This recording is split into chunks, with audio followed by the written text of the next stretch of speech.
Good evening, students. So last class we have started with D and F block elements, right? So here we have started with the introduction and electronic configuration and DA of D and F block elements. So based on that, we have solved some MCQs.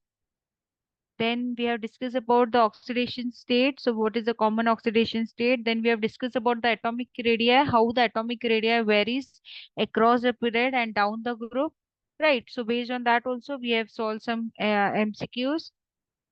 Then we have discussed about the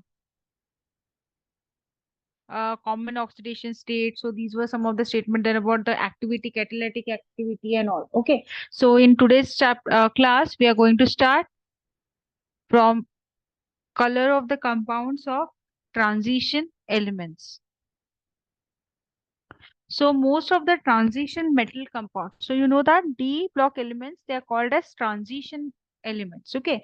So these transition metal compounds, these are colored. Okay. So most of the transition metal compounds which are there, so these are colored both in solid state as well as in aqueous state. Okay. So when these transition metal compounds, so when they are in solid state, so they are colored as well as in aqueous state. That is, when they are liquid, okay, in the liquid solution type. So that time also they show color complex. Why they show color? Okay, why these transition metal compounds they show color? Because of the presence of incompletely filled d orbitals. As the d orbitals, so you know the d orbitals maximum number of electrons can be filled in d orbitals are 10.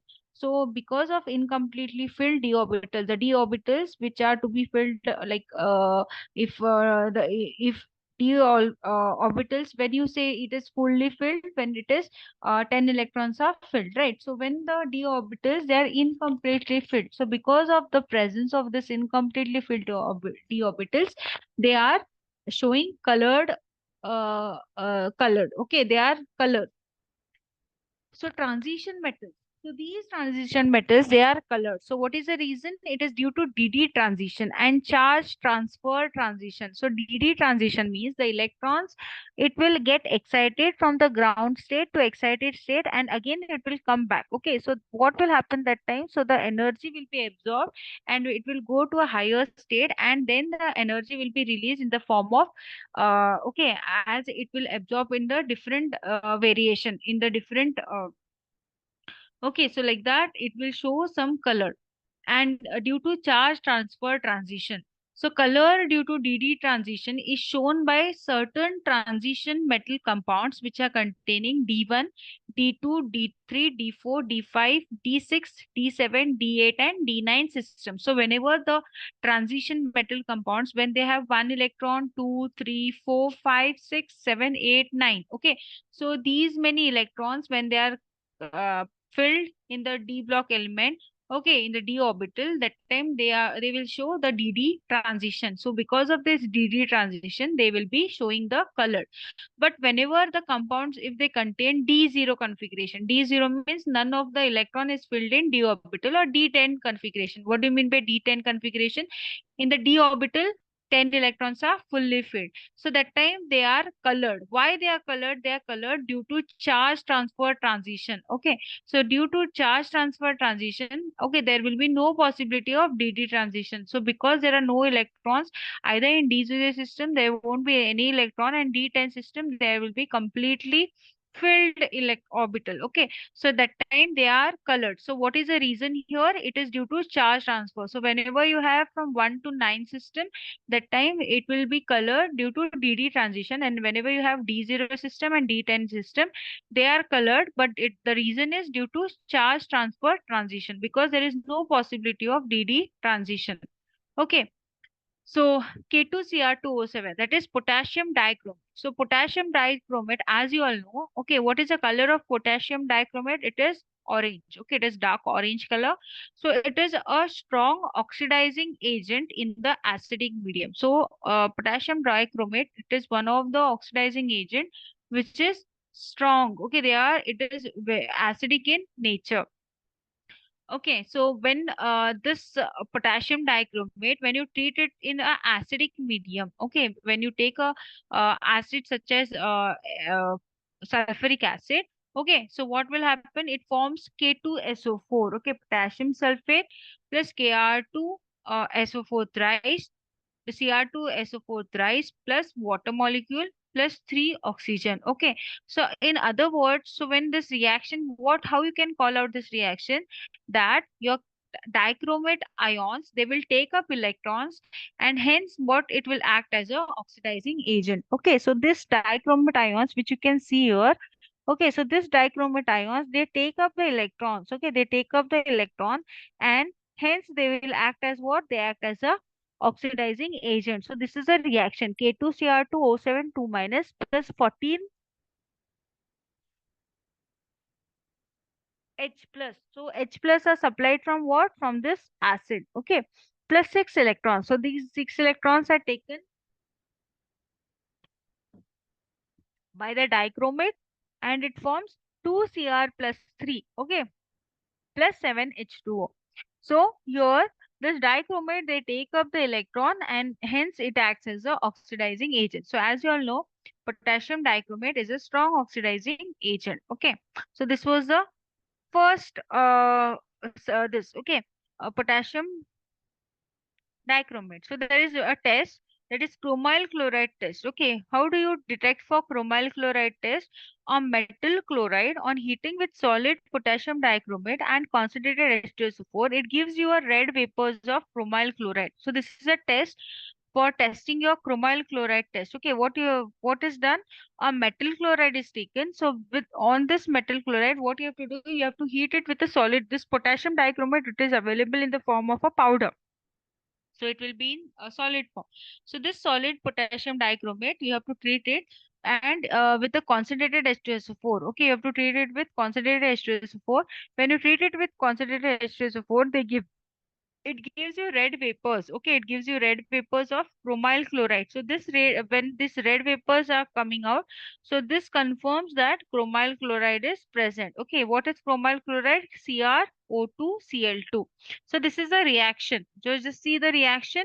That is K2Cr2O7 plus 4HCl plus 6H2SO4, giving you 2CrO2Cl2 plus 6KHSO4 plus 3H2O. Okay, so this is the reaction.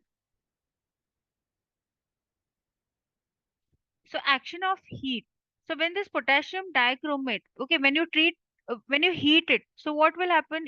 It decomposes. Okay, it decomposes. It breaks down.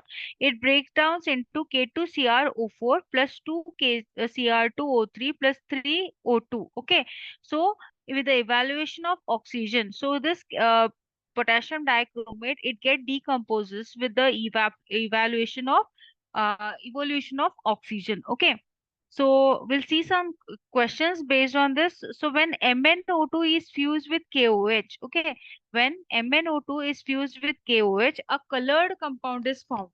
So the product and its color is, so when MnO2 is fused with KOH, so which colored compound is formed? A, K2MnO4, that is purple green. B, KMnO4, purple. C, Mn2O3, which is brown in color. And D, Mn3O4, which is black in color. Yes?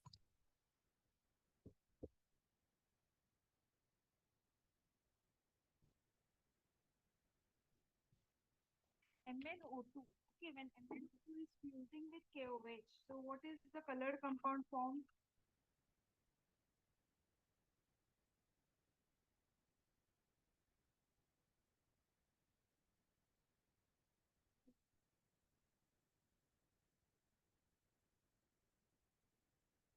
A. Okay. Yes. So A is the right answer.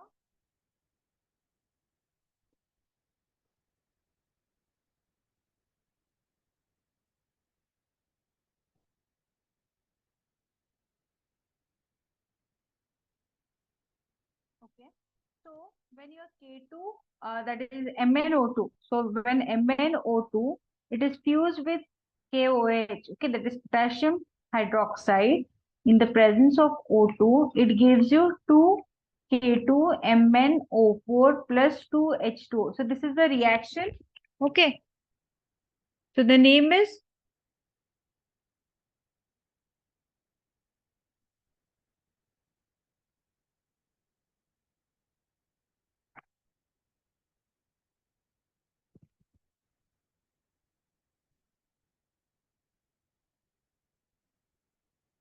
potassium permanganate. Okay. So when MnO2, what is MnO2?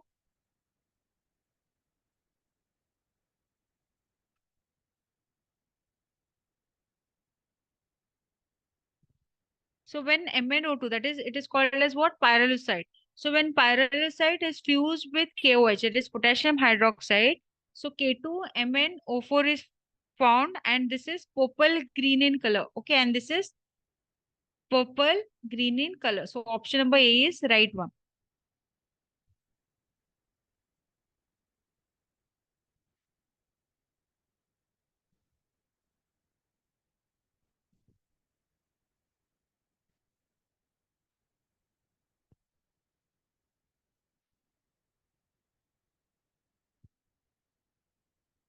Yes. So the next question is among so these are some of the complexes among Ti to F6 minus CO F6 minus 3 Cu2 Cl2 and NiCl4 minus 2. So the atomic number is given of titanium, that is 22, cobalt 27, and copper 29, nickel 28. So the colorless species among these are, so you have to tell which is the colorless species.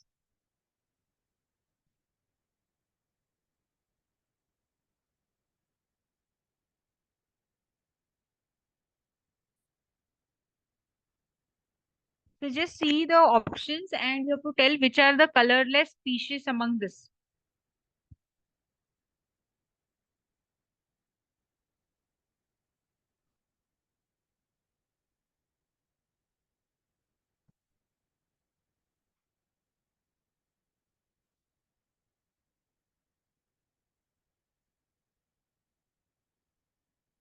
So these are the four complexes. You have to tell which is the species which is colorless. So when you see the oxidation, the atomic numbers are also given. Okay, when you see the oxidation state of Ti, so you have to calculate the oxidation state of Ti in TiF6 minus 2. So when you calculate the oxidation state, so it is minus 6 into 1 equals to minus 2. So this is X minus 6 equals to minus 2. So this is X is equals to minus 2 plus 6. So it is 4. So oxidation state of titanium is plus 4. Okay. So the number of unpaired electrons. So titanium is what? It is 22. Okay. Titanium is 22. So the number of unpaired electrons when you have titanium plus 4, it will be 0. So the number of this will be 0. Okay. So titanium, it will be 0. Now calculate for same you calculate for Cu2 Cu2 Cl2 Cu2 Cl2 calculate for Cu2 Cl2. In Cu2 Cl2 the oxidation state of copper 2x minus 2 equals to 0. So 2x minus 2 equals to 0. So x is equals to 1. Okay, so the oxidation state is 1. Okay, copper is 29. So here, when you write the electronic configuration of copper, so in the d orbital, so again copper plus will be 0. So the oxidation state will be 0. Okay, so the option A. So option A is the right answer. So the colorless species. So you know that whenever you have D0 and D10, okay, so that time it will be colorless. Okay, it will be colorless. So option number A is the right answer. Next one, the colorless species is. So these are some of the complexes. So you have to tell which is the colorless species among the following. So you have to see, check for the oxidation state and you have to check if it is D0 or D10, then it will be colorless. Okay. So write the oxidation state.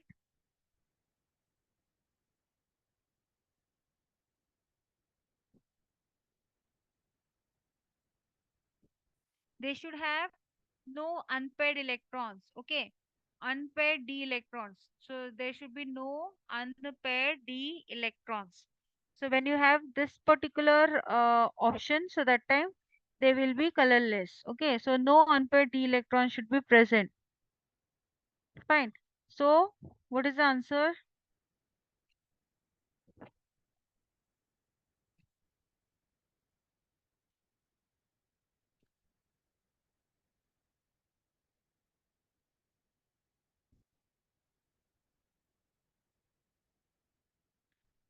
So, what you have to do is you have to find the oxidation state of each year. Okay.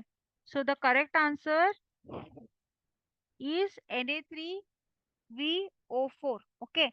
So, when I write the electronic configuration here, okay, so oxidation state of vanadium in uh, Na3VO4 is plus 5. Okay, it is plus 5. So when vanadium is in plus 5 state, so it has no unpaired electrons. Okay, it has no unpaired d electrons. So hence it is colorless. So hence it is what? It is colorless. Okay, so this is the reason. So remember the reason how you have to use it. Next question, in an acidic medium, CrO2 minus 4 changes to. So from Cr,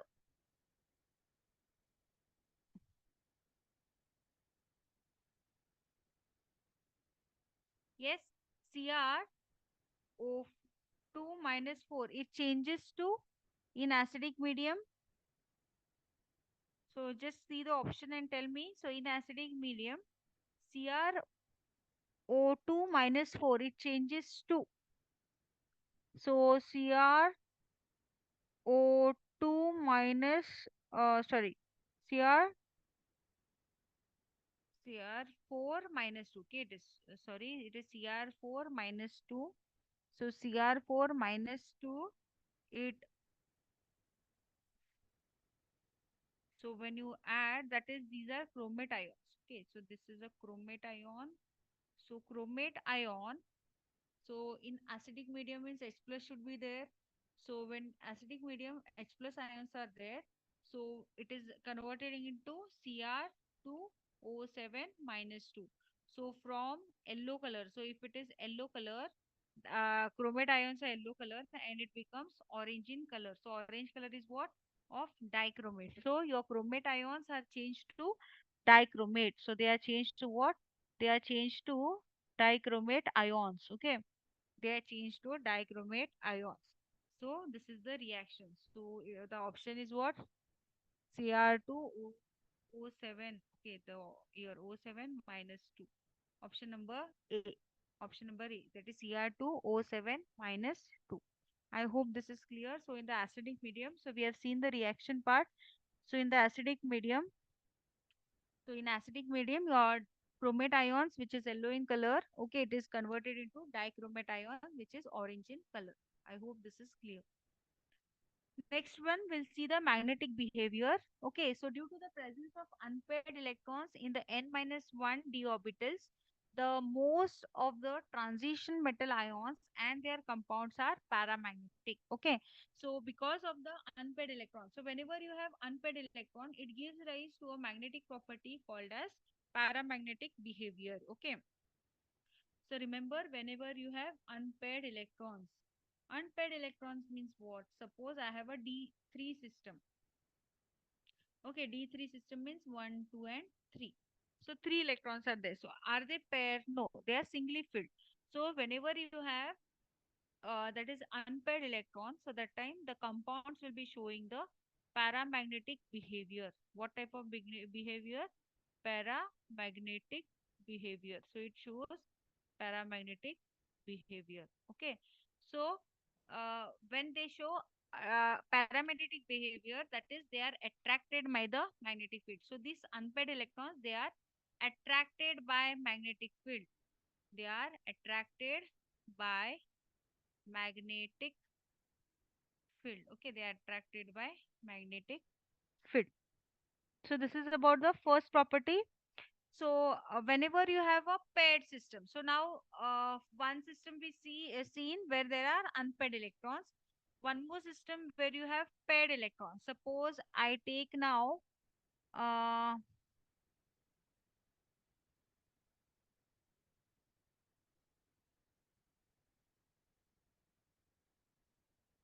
D8 system.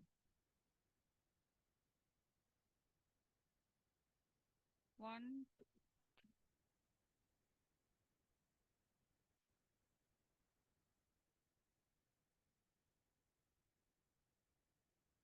or if I take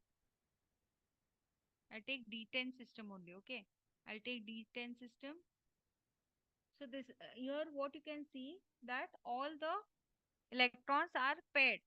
So whenever you have a paired electrons, okay, they will show a type of behavior that is diamagnetic behavior. So they show diamagnetic behavior wherein they are repelled by magnetic field. They are repelled by magnetic field. Okay. So they are repelled by magnetic field. So whenever you have a paired system, okay, whenever you have a paired system, that is they will be showing diamagnetic behavior wherein they are repelled by the magnetic field. So these are the two properties. Okay, so whenever you have a paramagnetic, that is whenever you have an unpaired electron, so they will show paramagnetic behavior. Whenever you have paired electrons, they will show diamagnetic behavior.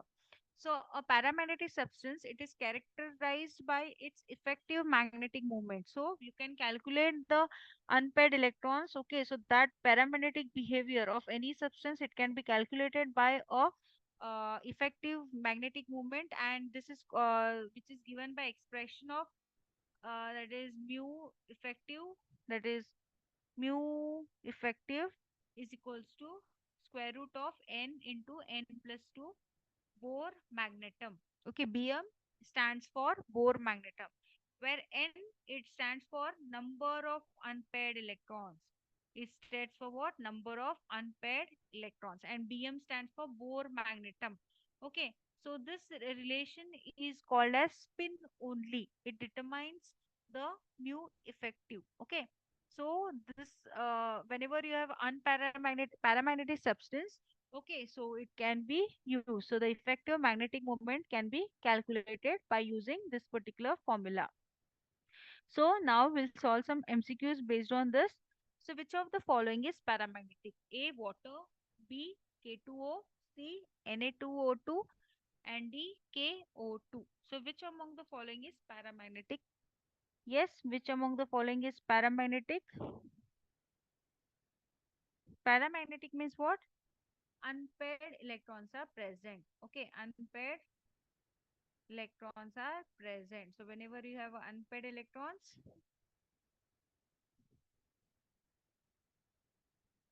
they'll show paramagnetic behavior.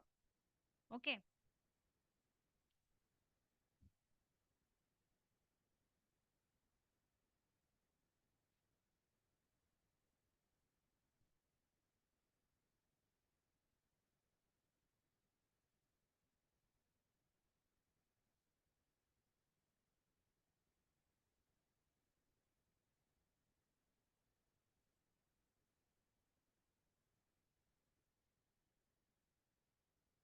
Water.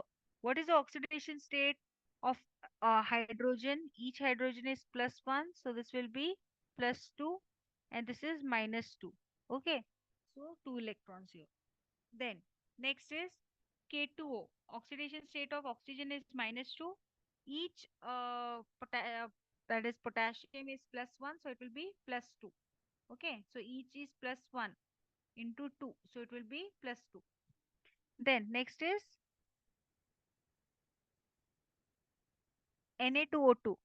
Each oxygen is minus 2. Minus 2 into 2 is minus 4. And each sodium is plus 1. Okay. Sorry.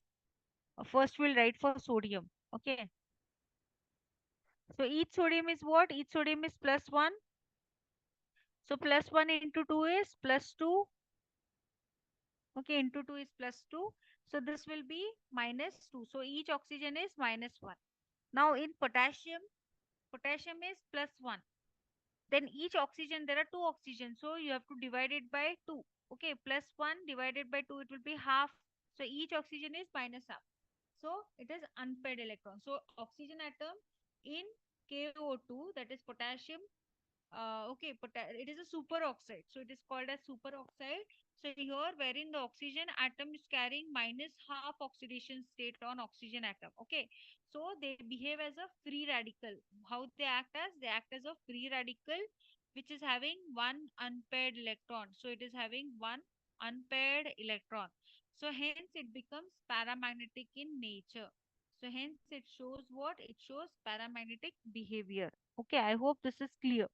So like this. So here you can see, okay, so here it is half. So it is a superoxide. So this is the correct answer. So as it is a superoxide, it carries minus half oxidation state. So each oxygen will carry minus half oxidation state. So it is a free radical.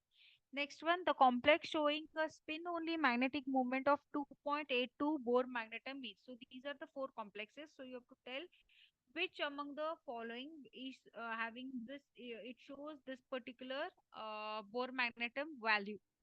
Okay, so you have to calculate for each. So what you have to do, I so the answer is B or answer. Okay, so how you have to do, I'll tell you. So nickel, okay, I'll do it for this nickel Cl4 minus 2. Okay, so formula, what is the oxidation state of nickel? So first is to find out the oxidation state of nickel. So oxidation state x plus minus 4 equals to minus 2, x minus 4 equals to minus 2, x minus 2 plus 4, so x is equals to 2. So the oxidation state is plus 2. So nickel, what is the, it is 28, so it is 3d8 and 4s2. So nickel plus 2 is 3d8. Right, so nickel plus 2 is 3d8. So now 3d8 means how do you write it? 1, 2, 3, 4, 5, 6, 7, 8. So how many unpaired electrons are there? Two unpaired electrons are there. So use the formula n into n plus 2 Bohr magnetum. So 2 into 2 plus 2 square root of. So what will be the answer? 2 into 4, 2 8, 2 4 is 8. So square root of 8, it comes to 2.82 Bohr magnetum. Okay, so option number option B is the right answer. So like this, you have to find it for A, C, D and check out which is the correct answer. I hope this is clear. So the answer is B. Okay.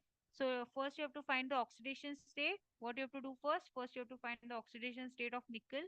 Then you have to write the formula, that is mu into square root of n into n plus 2 Bohr magnetum. So the number of unpaired electrons is 2. Okay, so write the value and then solve the answer. I hope this is clear. Next is lanthanide and actinides, that is F block elements. So promethium, which is represented by PM, which is having the atomic number 61. It is the only synthetic man-made radioactive lanthanide. Okay. So promethium, so it is an element which is having 61 atomic number. Okay. So this is synthesized by man. Okay. So this is a man-made radioactive lanthanide. So because lanthanum closely resembles to lanthanoids, it is also included among the lanthanoids for which the general symbol Ln is used. So lanthanum, the lanthanum, it is closely resembling to lanthanoids. Okay. So because of this, it is included with the different lanthanoids. Okay, and these lanthanoids, they are generally represented by Ln.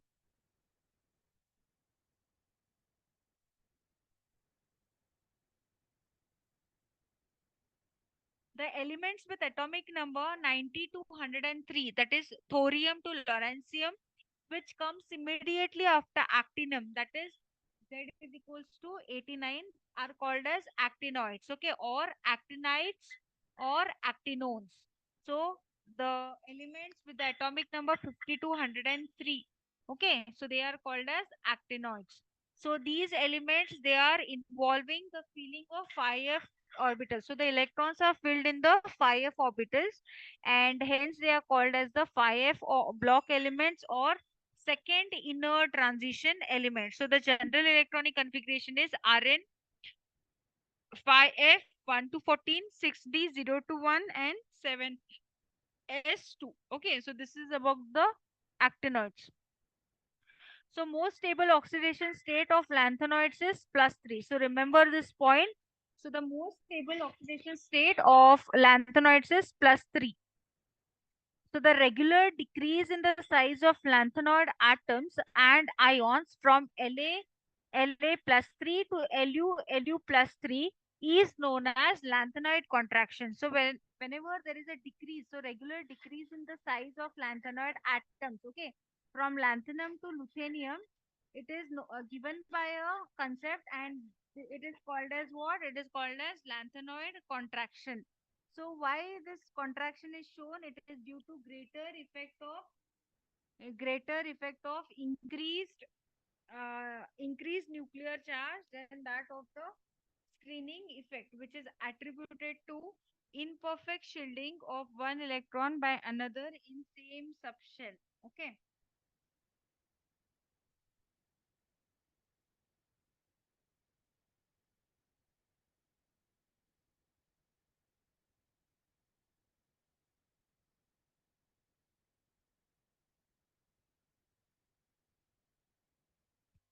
So whenever there is this lanthanide contraction, okay, so it is due to imperfect shielding of one electron by another in the same subshell. It is this is very important concept, that is lanthanide contraction.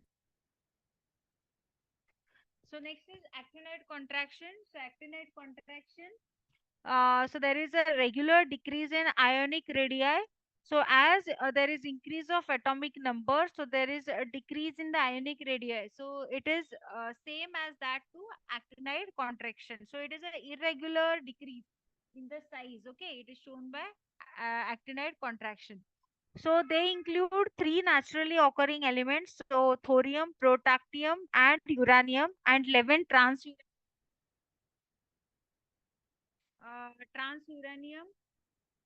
which are produced by.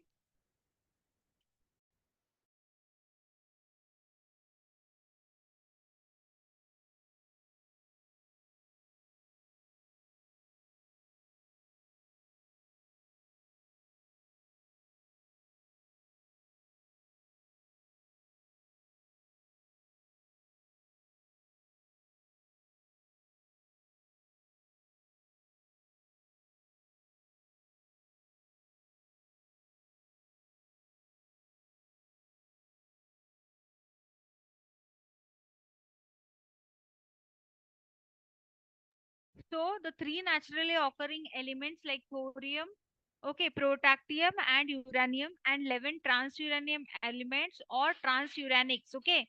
So these are produced artificially by nuclear reactions. So these can be produced artificially. So the dominant oxidation state of actinoids, so you know the oxidation state commonly shown by lanthanoids is plus 3. So for actinoids also the commonly shown oxidation state is for actinoids is plus 3. Okay, so which shows increasingly stability for heavier elements. So most of the trivalent lanthanoid ions, so these are colored. Okay, so these are colored both in solid state and in f orbitals which permit ff transition. So most of these trivalent elements, so that is the lanthanide ions. So when they are in trivalent state, okay, so they are colored, okay, in the solid form. So some MCQs. So which of the following pairs has the same size? So the same size is shown due to lanthanide contraction. Okay, the irregular pattern shown. So which among the following will have the same pair or same size? So these are the four options. So you need to tell me. So which among the following will show the same size? Okay, why the same size is shown? It is due to lanthanide contraction. Okay, so the correct answer, which is which is the correct answer?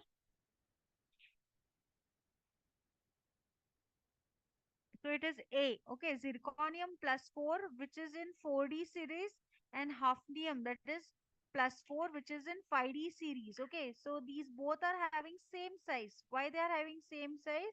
It is due to lanthanide contraction. So almost they have the same size. Okay. Then next question. Elements after atomic number 92 are called as. So what are the elements called after atomic number 92?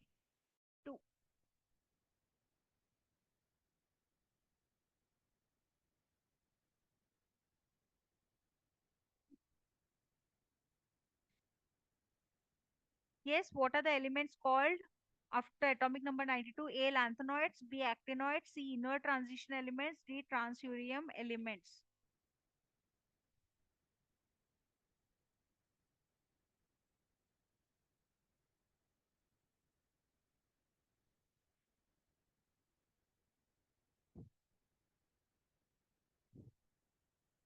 So after atomic number 92, they are called as transurium elements. Okay, option number D.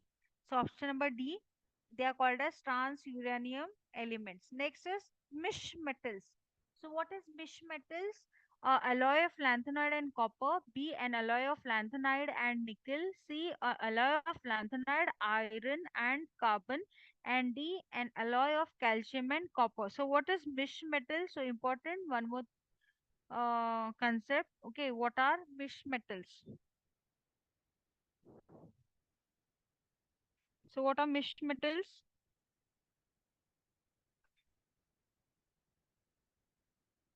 Mm. So mish metals, it is a alloy which is made up of lanthanide, iron and carbon. Okay.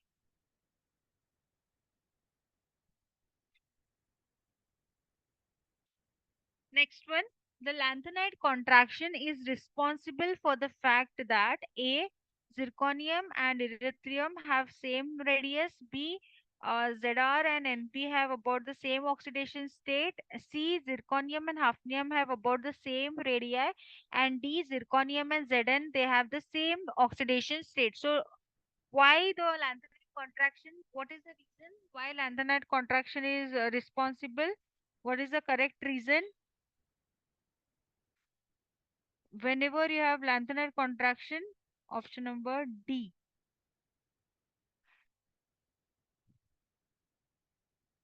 The correct answer is C. Okay. Because see, zirconium, which is in 4D series, hafnium, which is in 5D series, as they are in different series, but they have the same size. Almost the size is same. Why? The reason is due to lanthanide contraction. So the lanthanide contraction is responsible for the fact that these two are having the same radii. Okay. So next question.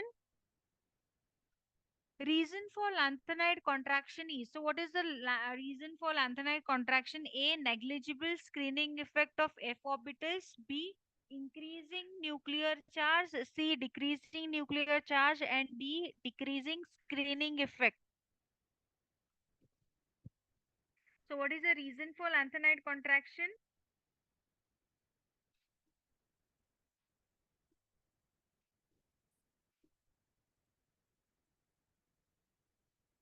It is due to negligible screening effect of f orbitals. Okay, I hope this is clear.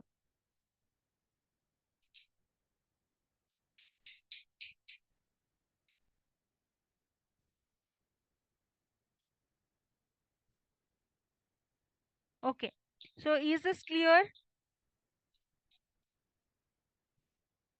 Whatever has been taught till now, is it clear?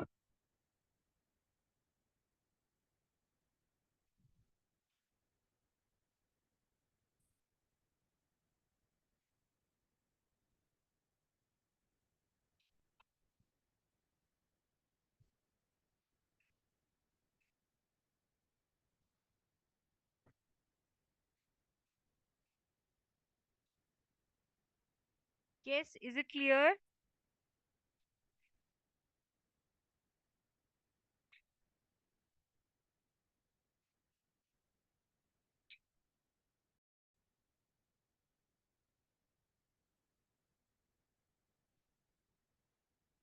Yes. So by this, we complete the chapter D and F block elements. Okay.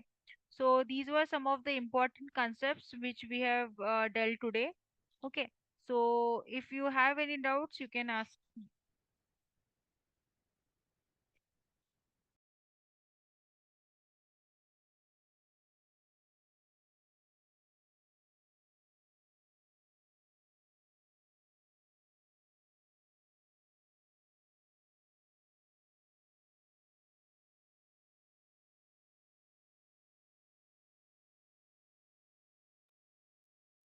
No doubts.